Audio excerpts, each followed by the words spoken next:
सुनिए कैसे 9 साल की परी ने राम लला का गाया गीत लॉन्च होते ही हुआ वायरल। लखनऊ देश के सनातनियों के अनुसार 500 साल के लंबे समय के इंतजार के बाद रामलला दिव्य के और भव्य मंदिर की स्थापना से पूरे देश में हर्ष का माहौल बना। इस खुशी को हर कोई अपने अंदाज में प्रकट कर रहा है। इस मौके पर देश ही नहीं बल्कि पूरे विश्व में रामलला की धूम मची हुई है। क्या बच्चा, क्या बुजुर्ग, क्या महिला, क्या जवान, सब लोग राम भक्ति में भाव विभोर हैं। इसी के चलते 9 साल की ईश नंदनी भी राम धुन से ओत प्रोत एक प्यारा सा भजन गाया। आप देखिए, एक नन्ही भक्त की जिद के आगे भी माँ भी बेबस थी।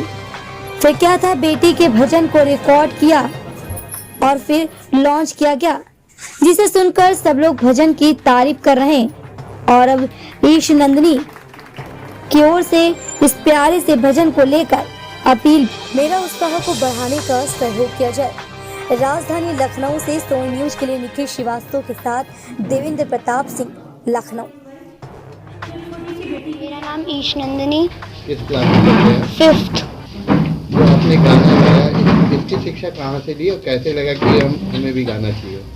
नहीं, वैसे तो मेरी सिर्फ सिंगिंग हॉबी है, लेकिन मैं मम्मा से जिद करती थी कि मम्मा मुझे सिंगिंग कराने, तो मम्मा मुझसे मना कर देती थी, कहती थी कि नहीं, आपको है ना अपना अलग टारगेट की तरफ चलना चाहिए। तो है ना, मैं अपनी बहन के बर्थडे पे आई थी, तो मैंने मम्मा की डायरी पढ़ी, उसमें ये गाना लिखा था। तो मैंने मम्मा ने मुझसे पूछा कि आपका बर्थडे आ रहा है, आपको क्या चाहिए। तो मम्मी पापा दोनों ने पूछा पापा की, तो मैंने बोल दी कि आपको बाद में बताऊंगी। फिर मैंने मम्मा से बोला, मम्मा मुझे बर्थडे में बस यही चाहिए, आप मेरा एक गाना रिकॉर्ड करा दो। तो मम्मा ने बोला कौन सा गाना? मैंने बताया जो आपकी डायरी में राम जी पर लिखा है ना, वो वाला गाना। तो मम्मा पहले तो मुझे गाँव में वो होते हैं ढोलक बजाने वाले, उन पर लेके गई। तो फिर जब शाम को वहाँ से लौटे तो मैंने बोला, मम्मा आप मुझे कहाँ लेके गई थी? यहाँ पे मैंने आपसे रिकॉर्डिंग के लिए बोला था। फिर मम्मा ने बोला, मैं जिद करने लगी, तो मैंने कहा मम्मा बस मुझे गिफ्ट में यही चाहिए, मुझे कुछ नहीं चाहिए, बस मेरी एक रिकॉर्डिंग करा दो।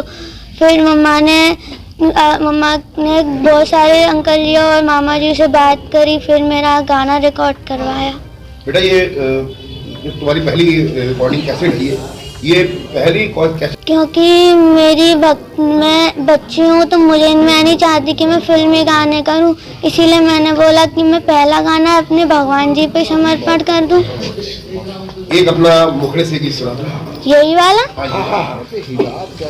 बीत गई कई पीढ़ियाँ इस दिन के इंतजार में, राम बिराजे राज गद्दी योगी की सरकार में, राम बिराजे राज गद्दी मोदी की सरकार में।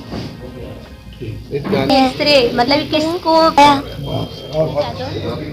आप एक एक्टर हैं, गाने लिखे, बहुत से भजन लिखे, आपको आज आपकी गाना जो आपकी बेटी द्वारा गाया गया, और वो मेरे पास शब्द नहीं है कि मैं इसको क्या बोलूं। हर माँ बाप का सपना होता है कि उनके बच्चे उनसे आगे जाएं, पर मेरी बेटी तो एक ही बार में हमारे प्रदेश की राजधानी लखनऊ में लाई है, तो मेरे लिए इससे गर्व का पल कुछ नहीं हो सकता। जिसको मैं समझ नहीं रही थी, एक हल्के में ले रही थी, लेकिन उसकी इच्छाएं, उसकी भावनाएं, मेरे से ज़्यादा प्रभु राम को कहूँगी कि भगवान की ही मर्जी है जो मैं आप लोगों के बीच में हूँ। अगर आप लोगों का सहयोग रहा तो इसको सिंगिंग कराऊंगी, लेकिन मेरा लक्ष्य है कि मेरी बेटी पढ़ के IAS बने, और उसकी ही मैं तैयारी में लगी हूँ। लेकिन प्रभु की कृपा है कि मेरी बेटी ने पहला भजन जो गाया है वो भगवान राम का है। वो मेरे आराध्य है और सबके ही आराध्य है, तो इसलिए बहुत खुशी है कि उसके कारण मैं आप लोगों से मिल पा रही हूँ। बस आप लोगों से निवेदन है कि इसको अपना आशीर्वाद दें अपने खबर में। इसकी इच्छा है इसको बर्थडे की गिफ्ट आप लोगों के द्वारा मिले कि आपके चैनल में इसको आए। नया क्लेवर, नया अंदाज, आप देख रहे हैं देश का number 1 digital news channel Soni news. पैनी नजर, तीखी सोच। हर छोटी बड़ी ताजी न्यूज पाने के लिए हमें फेसबुक, ट्विटर, यूट्यूब और व्हाट्सएप पर हमें सब्सक्राइब करें और फॉलो करें आपका अपना web news channel Soni news.